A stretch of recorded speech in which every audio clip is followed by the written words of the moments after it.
ఓం నమః శివాయ. ఓం నమో నారాయణాయ.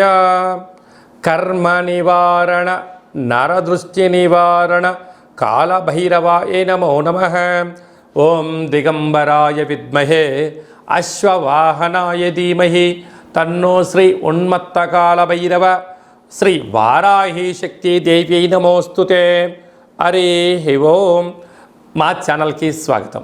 చూస్తున్న వీక్షకులకు ప్రేక్షకులకు ప్రియ కాళభైరవ భగవద్బంధులకి స్వాగతం పలుకుతూ మమ్మల్ని ఎంతగానో ఆదరిస్తూ ఉండబడినటువంటి ప్రియ సోదర సోదరీమణులకు స్వాగతం పలుకుతూ అందరి పైనను శ్రీ ఉన్మత్త కాళభైరవ స్వారికి ఆశీస్సులను కోరుకుంటూ ఎవరి గృహంలో కూడా కలతలు లేకుండా అష్ట కష్టాలు లేకుండా అష్ట ఐశ్వర్య ప్రాప్తిని కలిగించాలని కోరుకుంటూ వారు విద్యార్థులైతే విద్యార్థులు విద్య, ఉద్యోగస్తులైతే ధనము, వ్యాపారస్తులైతే వ్యాపార ఆకర్షణ కలిగి అన్నింటా విజయం సాధించాలని ప్రార్థన చేస్తూ కాళభైరవ స్వామి వారిని ఆశీర్వదించమని మనసారా కోరుకుందాం.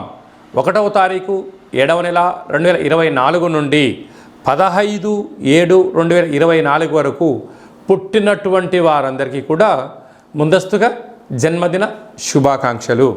గతంలో వివాహం చేసుకున్న వారికి వివాహ వార్షికోత్సవ శుభాకాంక్షలు. ద్వాదశ రాశుల్లో గ్రహ గమనాన్ని ఒకసారి వీక్షింపచేద్దాం. తులారాశి వారు జ్యేష్ఠమాస అమావాస్య శుక్రవారం ఆరుద్ర నక్షత్రాల సందర్భంగా ఎలాంటి విధులను పాటించాలో ఈ వీడియోలో సవివరంగా సంపూర్ణంగా తెలుసుకుందాం. తులారాశిలో ఏ నక్షత్రాలు వస్తాయిగా చిత్తా నక్షత్రంలోని 3వ పాదం, 4వ పాదం, స్వాతి నక్షత్రంలోని 4 పాదాలు, విశాఖ నక్షత్రంలోని 1, 2, 3 పాదములు కలిపితే తులారాశి అవడం జరుగుతుంది. చాలామందికి పుట్టినటువంటి కాల సమయంలో డేటా బర్త్లు లేనటువంటి కారణం వలన పేరు యొక్క మొదటి అక్షరాన్ని అనుసరిస్తూ ఆ రాశిని తెలుసుకునే ప్రయత్నం చేద్దాం. రా, రీ, శ్రీ, రు, రే, రో, తా, తి, తు, తే అక్షరాల వరద తులారాశి జాతకులే.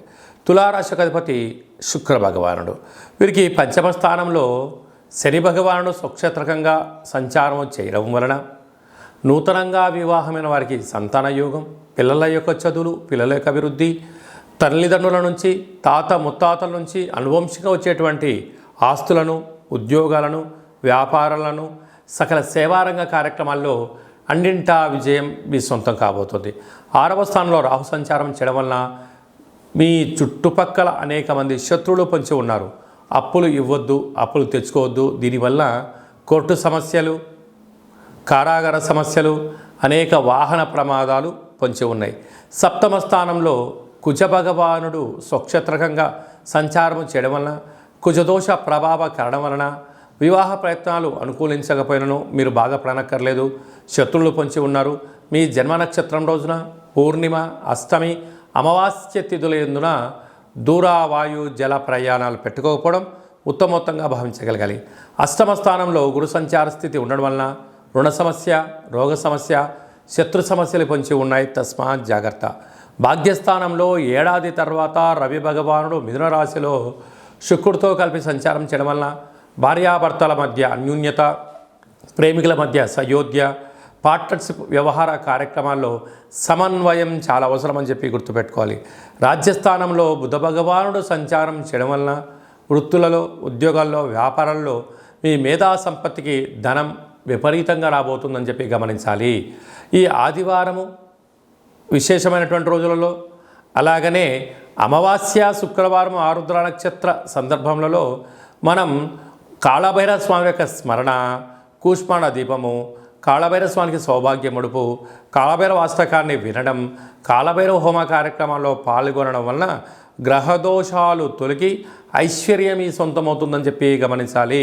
కనుక స్వయం వృత్తులు, సేవారంగాలు, సాఫ్ట్వేరు, హార్డ్వేరు, ఉద్యోగస్తులు, గృహ భవన నిర్మాణ కార్యక్రమాలు చేసేటువంటి వారు, వ్యవసాయ సోదర సోదరీమణులకు చాలా మంచి కాలము అని చెప్పి గమనించాలి.